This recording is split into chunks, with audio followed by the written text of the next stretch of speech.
A grey drizzle soaked the narrow streets of Ashford, a quiet market town in the English countryside. Inside a modest brick house on Mill Lane, Thomas Harrison loomed over his wife Emma, who sat clutching their daughter Sophie's wheelchair. Their voices were low but heavy with tension. Constant treatment? Thomas grumbled. I hope the NHS will cover it all. Emma sighed, her fingers tightening around Sophie's blanket. They'll provide some meds, but you know how it is. Most of it we'll have to buy ourselves. Thomas's jaw tightened. And what about Sophie's disability benefits? Emma looked away, swallowing. We're applying for it, but those payments are peanuts, Tom. He scoffed. You've got to be kidding. You think that's enough to keep us afloat? He turned to look at Sophie, who sat quietly, her head turned toward the wall, eyes closed. Then he whispered to Emma, Emma, there are care homes. Places where people like Sophie get looked after properly. Free treatment. Maybe we should consider that. Emma's breath caught. Tom, are you serious? That's our daughter you're talking about. Our little girl. And what? Everyone else has daughters who go out, have fun. What am I supposed to do with this one?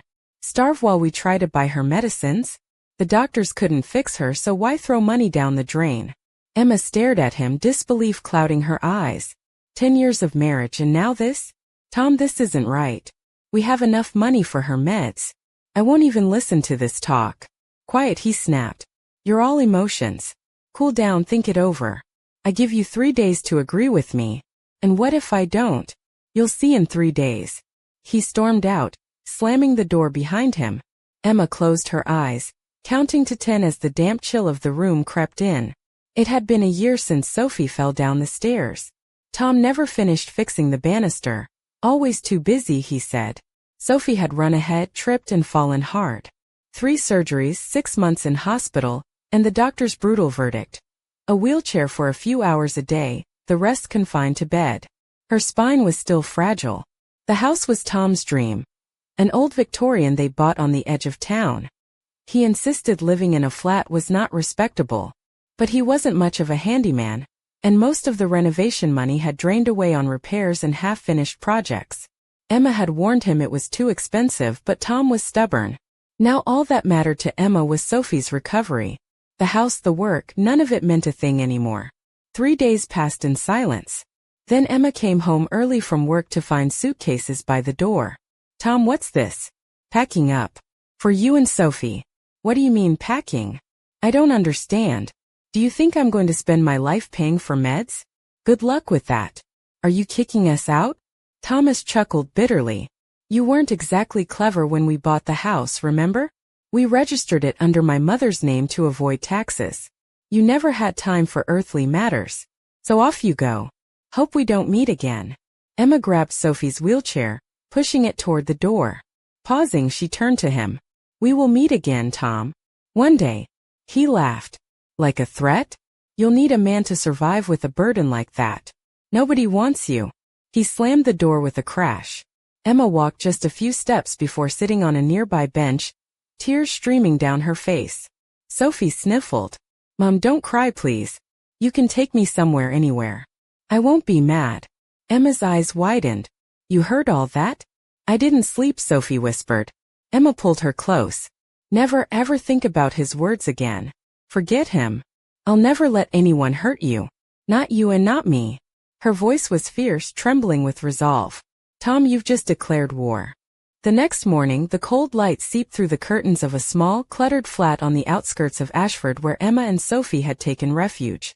Emma's best friend, Claire, had opened her home without hesitation, though the weight of their story seemed to press down on the room like a thick fog. Claire, a petite woman with sharp green eyes and a quick smile that rarely reached those eyes these days, paced nervously. Emma, you can't just let this slide. He can't treat Sophie like she's a burden. Emma stood by the window, brushing a stray lock of chestnut hair behind her ear. She wore a soft, pale blue blouse that clung gently to her form, paired with a skirt that stopped just above the knee, hinting at the curve she barely acknowledged anymore. Her fingers toyed with the small silver locket around her neck, a gift from happier times. I know, Claire, Emma said quietly. First I thought maybe it was just anger talking, but then I realized no. I love Sophie too much to let him win. Claire stopped pacing and gave Emma a knowing look. So what's the plan? Emma's eyes hardened with determination. I'm going to court. For Sophie's maintenance, for compensation over the house. I'll fight him every step of the way. Claire nodded, her lips twitching into a half-smile. Good. Because if I have to listen to one more poor Tom story, I might just start charging him rent in my head. Emma laughed softly, the sound fragile but genuine. He won't know what hit him. Later that day, Emma sat with a pile of receipts and medical records spread across the kitchen table. The soft hum of the kettle the only background noise. Sophie sat nearby, her slender fingers tracing the rim of a teacup, her delicate legs crossed in the wheelchair. She wore a light pink dress, dotted with tiny white flowers, and a pair of simple white ballet flats that made her legs look even more fragile. A thin silver bracelet jingled softly on her wrist. Emma looked at her daughter, feeling a strange mix of pride and sorrow. You're strong, Sophie. Stronger than he'll ever understand. Sophie smiled faintly, her eyes bright despite everything. I'm lucky to have you, Mum. As the evening shadows grew long, a letter slid through the letterbox, its official seal immediately setting Emma's heart pounding. It was from Tom's solicitor. Claire snorted as Emma read aloud the demands and counterclaims. He's really trying to take half the house? The one he doesn't even legally own? Emma's jaw tightened. He's desperate. But I'm ready. Outside, the wind whispered through the trees as if carrying secrets. Emma's fingers trembled slightly as she closed the letter, a sudden chill crawling up her spine. Unseen by either woman, a shadow lingered near the gate. Someone watching, waiting. The battle for Sophie's future was only just beginning. The morning sun cast a pale glow over Ashford as Thomas Harrison shuffled into the cramped office of a solicitor's firm tucked between a bakery and a florist. His once proud posture had wilted. His navy jacket hung loosely over his thinning frame, and his worn leather shoes tapped nervously on the scuffed floor. The man behind the desk, a sharp-eyed solicitor named Mr. Collins, adjusted his glasses and leafed through a thick folder. Mr. Harrison, Collins began, voice clipped but not unkind. Your wife is pushing hard for full custody benefits and compensation for the house. Given that the property is in your mother's name, this complicates matters. Thomas ran a hand through his thinning hair, eyes darting around the room like a trapped mouse. I don't understand why she's making such a fuss. I've done what I can. Collins raised an eyebrow. You left them homeless, Mr. Harrison. That's not doing what you can. And the court won't look kindly on that. Thomas swallowed hard, the weight of his own failures pressing down. Look, I just can't afford to keep paying for everything. The medical bills, the house repairs. I'm drowning. Collins sighed, tapping a pen thoughtfully. There might be another way for you to support yourself. Thomas looked up, hope flickering briefly. There's a growing market for flexible work, Collins said. Have you considered driving for one of those rideshare companies? You set your own hours, make decent money, better than some office jobs. Thomas blinked. Driving? I haven't done that in years. Well, Collins smiled faintly, there's an app for that. Later that day, Thomas found himself fumbling with a smartphone, cursing as he tried to install a rideshare app. His old sedan, dusty and neglected, sat in the driveway like a forgotten relic. He wiped the windshield with a sleeve, grimacing at the cracks. As he finally settled into the driver's seat, the leather worn and cracked under his touch, he muttered, 5 minutes, one job. Then I'm done. Pulling out of the driveway, he almost collided with a black and white striped pole, a traffic warden's barrier that seemed to appear from nowhere. A stern officer approached, clipboard in hand. Good morning, sir. License and insurance, please. Thomas's heart sank. I think there's been a mistake. The officer's expression was unreadable. Sir, you're over the limit for unpaid parking fines. The car will be towed. Thomas's knuckles whitened on the steering wheel. Please, I'm trying to work. The officer shrugged. Rules are rules. As the tow truck hauled his car away, Thomas felt the sting of humiliation and defeat. Back inside his empty house, the silence was deafening. That evening, nursing a cheap whiskey and scrolling through the rideshare app, Thomas stumbled upon a listing. Garden digging and landscaping, £25 an hour, Ashford area. He chuckled bitterly. From a driver to a gardener. At least no one to boss me around. The next morning, he found himself walking down a quiet lane lined with tidy cottages and blooming gardens. He paused before a gate with peeling white paint and knocked hesitantly. The door swung open to reveal Emma, radiant despite everything, wearing a fitted white blouse tucked into a pencil skirt that hugged her hips. A delicate pendant gleamed at her throat, and her eyes, sharp and determined, locked onto his. Behind her, Sophie stood, steadier now on her crutches, a soft pink scarf framing her face like a crown. Emma smiled coolly. "Tom, fancy seeing you here." Thomas swallowed. "I'm here about the garden." Emma's smile deepened, but her eyes held a challenge. "Well, you're just in time. Sophie needs a bit of digging done." He felt blood rush to his head. The past and present collided in a dizzying blur. "Remember," Emma said, voice low and steady, "I told you we'd meet again." Thomas didn't reply. He simply turned and walked away, footsteps heavy but resolute. As he disappeared down the lane, the sound of a sleek engine approached. A black luxury car pulled up beside Emma's house, its polished surface gleaming under the fading sun. A sharply dressed man stepped out, carrying a bouquet of lilies. Emma's lips curved into a knowing smile as she embraced him. The game was far from over. The evening mist curled around the cobblestones of Ashford's High Street as Emma locked the gate behind her, her movements deliberate and poised. She wore a deep emerald dress that clung to her slender frame, the fabric shimmering softly in the fading light. Her black stilettos clicked confidently against the stones, and a delicate silver bracelet traced lazy circles around her wrist. A subtle scent of jasmine lingered in the air, part of the aura she carried like armor, alluring yet untouchable. Beside her, Sophie navigated her wheelchair with practiced ease, a light shawl draped over her shoulders, soft pink and white, reminiscent of cherry blossoms in spring. Her porcelain skin glowed faintly under the street lamps, and a single pearl earring caught the light each time she turned her head. Despite the weight of her injury, Sophie's eyes sparkled with quiet defiance. Emma's phone buzzed sharply. She glanced down, reading the message with a sharp intake of breath. The sender was anonymous. Careful. Not everyone wants this fight to end. A shiver ran down her spine, but she masked it with a tight smile. Looks like the past isn't done with us yet, Sophie. Sophie reached out, her fingers brushing Emma's hand. Whatever comes, Mum, we face it together. Emma's smile softened. Together, later that night, in a dimly lit pub on the outskirts of town, Thomas sat nursing a pint of bitter, eyes flicking nervously toward the door. His once confident demeanor had eroded into something fragile. His shirt untucked, sleeves rolled up. Sweat glistened on his brow as he scrolled through his phone, the glow illuminating the deep lines etched into his face. Across the room, a group of men laughed loudly, oblivious to Thomas's turmoil. He felt invisible, a ghost trapped by his own mistakes. Suddenly, the pub door swung open, and a tall man in a tailored suit strode in, carrying an air of authority that silenced the room for a moment. His sharp eyes locked onto Thomas. "Tom Harrison," the newcomer said smoothly, "we need to talk." Thomas's heart thudded painfully. Who are you?" "A friend," the man replied, sliding into the seat opposite him. "Or maybe something more dangerous." Thomas blinked. "I don't have anything left to give." The man smiled thinly. "Oh, but you do. And soon you'll find yourself in a position where you have to decide. Fight or fall."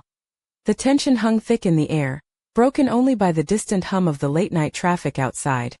Back at Emma's house, the windows were dark, but behind the closed curtains plans were being made. Sophie traced a map with her finger, eyes sharp despite the weariness. "This isn't just about us anymore," Emma murmured. "There are others watching. Waiting." Sophie nodded.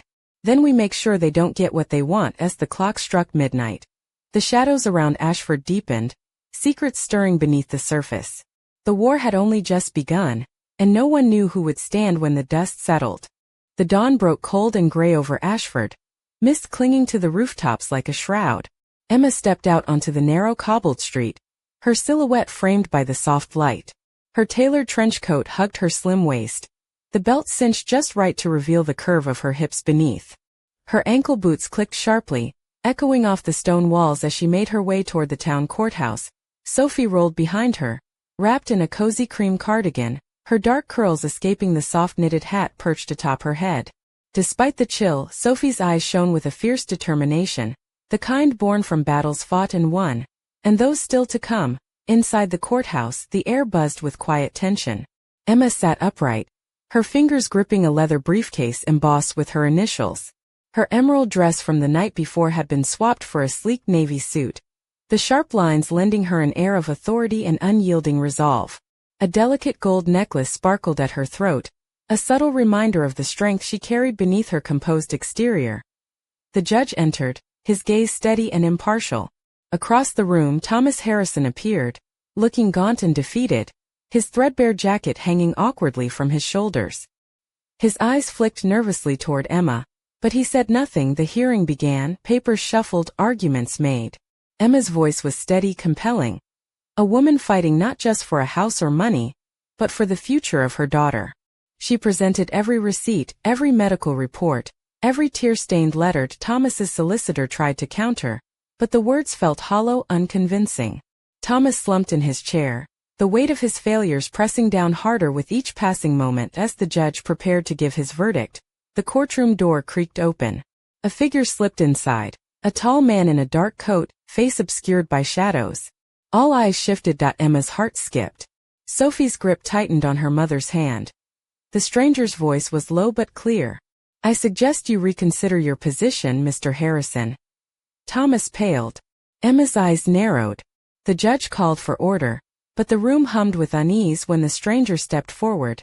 The faintest smirk touched his lips. "This isn't over." Not by a long shot. Outside, the wind whispered through the ancient oaks lining the courthouse steps, carrying with it a promise. The fight for Sophie's future was only beginning, and the stakes were higher than anyone could imagine. The late afternoon sun cast long shadows over the narrow streets of Ashford as Emma and Sophie emerged from the courthouse, the air thick with anticipation and unease. Emma's navy suit was dusted with a fine layer of ash from the day's battles. Her crisp white shirt slightly rumpled, a single strand of auburn hair escaping the neat bun at the nape of her neck. Her lips were pressed into a determined line, eyes sharp beneath delicately arched brows. Sophie's wheelchair rolled steadily beside her, the soft hum of the wheels barely audible over the distant chatter of passers-by. She wore a flowing lavender blouse that fluttered gently in the breeze, paired with tailored cream trousers that accentuated her slender legs. A silver anklet peeked out beneath the cuff, catching the sun's fading glow. Her bright eyes scanned the crowd warily, alert to the undercurrents of tension that clung to the data as they reached the corner of Market Square. A sleek black car pulled up smoothly, its polished surface reflecting the fading light like liquid glass. The passenger door opened and a tall man stepped out, sharp suit, confident stride, and an unsettling calm that seemed to command the very air. His dark hair was perfectly styled, and a thin scar traced a faint line along his right cheek, barely noticeable but hinting at a story beneath the surface. Emma's heart quickened. The same man, the stranger from the courthouse, now standing mere feet away, his gaze fixed on her with an unreadable intensity. "Emma," he said, voice low and smooth as silk. "You've done well to come this far." She lifted her chin, refusing to show any sign of intimidation. "Who are you? And why are you following us?" He smiled, a slow, deliberate curl of his lips. "Let's just say I have a vested interest in this little family's future." Sophie's eyes narrowed. "What do you want?" The man's smile deepened. "Oh, Sophie, it's not what I want. It's what you're about to need. Allies can be expensive." Emma exchanged a glance with Sophie, equal parts warning and challenge, before stepping forward. "We don't want your help." He chuckled softly, a sound that was more shadow than light. "You will. Whether you like it or not." With that, he turned on his heel and slipped back into the car, which melted away into the gathering dusk. Emma's fingers curled tightly around Sophie's hand. "We're not backing down." Sophie nodded, fierce and unyielding. "Not now. Not ever." And as the night folded over Ashford, a single question hung in the air. Just how deep did this new threat run? And who could they truly trust when the shadows lengthened? The following morning a heavy fog settled over Ashford, swallowing the familiar streets in a ghostly veil. Emma stood by the kitchen window of the small flat she now called home, her reflection merging with the damp world outside. Her auburn hair was loosely pinned back, tendrils escaping to frame her face, which bore the faintest trace of exhaustion beneath her poised exterior. She wore a soft cream sweater that hugged her slender shoulders, the neckline dipping just enough to hint at the delicate curve of her collarbone. A simple gold chain rested there, a talisman against the storm gathering around her. Sophie sat nearby, wrapped in a knitted lavender shawl, her slender fingers tracing patterns on the armrest of her wheelchair. Today she wore a pastel blue blouse, the fabric light and airy, paired with tailored gray trousers. A single pearl earring caught the muted light, glinting like a secret promise. Despite the chill in the air, a quiet strength radiated from her. The sudden ring of the doorbell shattered the morning's fragile calm. Emma exchanged a wary glance with Sophie before moving to answer. Standing on the threshold was Claire, her sharp green eyes bright but shadowed with concern. She clutched a thick envelope. "Emma," Claire said, voice low, "this came for you overnight. No sender." Emma took the envelope, fingers trembling slightly as she slid it open. Inside was a photograph, grainy black and white, showing Sophie's wheelchair beside a shadowy figure in the distance. A note scrawled beneath read, "They're closer than you think." A chill ran down Emma's spine. Who would send this? Claire shook her head. "I don't know. But we need to be careful. Whoever's watching, they're not bluffing." Emma folded the photo carefully, slipping it into her coat pocket. Sophie deserves better than to live in fear. Outside, the fog thickened, swallowing the world in silence. But somewhere beyond the mist, eyes watched, waiting for the next move. Emma squared her shoulders, determination hardening her gaze. "We have to find out who's behind this, before it's too late." Sophie's voice was steady, unwavering. "Then let's not waste any time." The quiet before the storm had broken, and Ashford would never be the same again. The late afternoon sun struggled to pierce the heavy clouds as Emma made her way down the narrow lane toward the local library, a place she had once frequented in simpler times. Her trench coat billowed slightly in the chilly breeze, revealing a glimpse of the wine-red dress beneath, a subtle contrast to her determined expression. Her black leather gloves, fingerless to allow dexterity, tapped rhythmically against the book she carried. Around her neck hung a delicate pendant shaped like a key, catching the dim light with every step. Sophie followed in her wheelchair, wrapped in a soft cashmere shawl patterned with autumn leaves, her dark hair tucked neatly beneath a knitted cap. Her eyes, sharp and alert, scanned their surroundings as if expecting shadows to leap from the corners. The silver bracelet on her wrist gleamed faintly, a reminder of resilience. Inside the quiet library, the scent of aging paper and polished wood filled the air. Emma settled at a long oak table, spreading out a collection of newspapers, court documents, and a small stack of faded photographs. She traced her finger over a grainy image, a man with a thin scar etched across his cheek, the same stranger who had appeared at the courthouse and later outside her home. "Claire was right," Emma murmured, her voice barely above a whisper. "He's not just a threat. He's a message." Sophie leaned closer. "But who sent the photo? And why now?" Emma's eyes flicked to a dusty ledger on the shelf. "There's something about Ashford's old records. Something buried." She pulled the book down, flipping through pages yellowed with age. "If we can connect the dots, maybe we can find out who's really behind this." As they pored over the documents, the library doors creaked open. A tall figure stepped inside, silhouetted against the fading light. The faint scent of tobacco and rain followed him. Emma's breath caught. "Looking for answers, are we?" the man said smoothly, stepping into the glow of a nearby lamp. It was the stranger, the one with the scar. Emma rose slowly, the chair scraping softly against the floor. "What do you want?" He smiled, a cold, calculating curve of his lips. "To help. Or to warn. Sometimes those are the same thing." Sophie's grip tightened on her mother's hand. "We don't need your help." "Perhaps," he replied, "but the game has changed. And so must you." The tension thickened, wrapping around them like the gathering night outside. In Ashford, secrets were stirring, and the next move could change everything. The night had fallen heavy over Ashford, cloaking the town in shadows that seemed to creep into every corner. Emma stood by the frosted window of her small flat, the pale streetlights casting a soft glow on her profile. Her dark hair cascaded in loose waves over a crimson silk blouse, the fabric hugging her slender frame with subtle elegance. A thin gold chain rested delicately at her throat, catching the faintest glimmer of light. Her eyes, sharp and restless, scanned the empty street below as if expecting something or someone to appear. Sophie sat nearby in her wheelchair, wrapped in a soft cashmere throw. Her pale pink cardigan contrasted with the deep blue of her tailored trousers. A simple silver ring adorned her finger, and despite the quiet strength she exuded, A flicker of vulnerability crossed her delicate features. The sudden sharp knock at the door startled them both. Emma moved swiftly, opening it to reveal Claire. Her face flushed from the cold and eyes wide with urgency. "They're watching Emma," Claire whispered, stepping inside and closing the door behind her. "Not just the stranger, the others. People you don't want to cross." Emma's jaw tightened. "Then we need to act. Before it's too late." Claire laid a small, worn envelope on the table. "This arrived today. No return address." Emma opened it carefully, revealing a single photo, grainy, taken from a distance, of Sophie leaving a local cafe, shadowed figures lurking nearby. Written on the back in jagged handwriting were the words, "You can't hide forever." A cold shiver ran down Emma's spine. She met Sophie's steady gaze. "They're closing in." Sophie's voice was soft but resolute. "Then we fight." Outside, the wind howled through the empty streets, carrying with it a promise of danger and a question that hung heavy in the night air. Who was truly behind the menace stalking their lives? And how far were they willing to go to keep the past buried? The early morning mist wrapped Ashford in a ghostly veil as Emma pushed Sophie's wheelchair along the narrow footpath leading to the town's old registry office.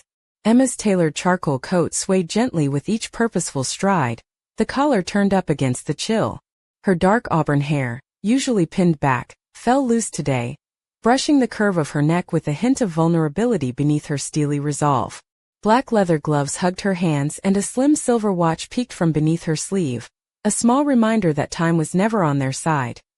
Sophie sat poised and graceful despite the cold, wrapped snugly in a soft cream scarf that complemented her lavender wool coat. Her slender fingers tapped lightly on the wheelchair's armrest, the delicate silver bracelet jingling softly with each movement. Her eyes, bright and unwavering, scanned the surroundings as if searching for unseen threats lurking in the fog. Inside the registry office, the air smelled faintly of old wood and parchment. Emma approached the counter, a pile of documents clutched firmly in her hands.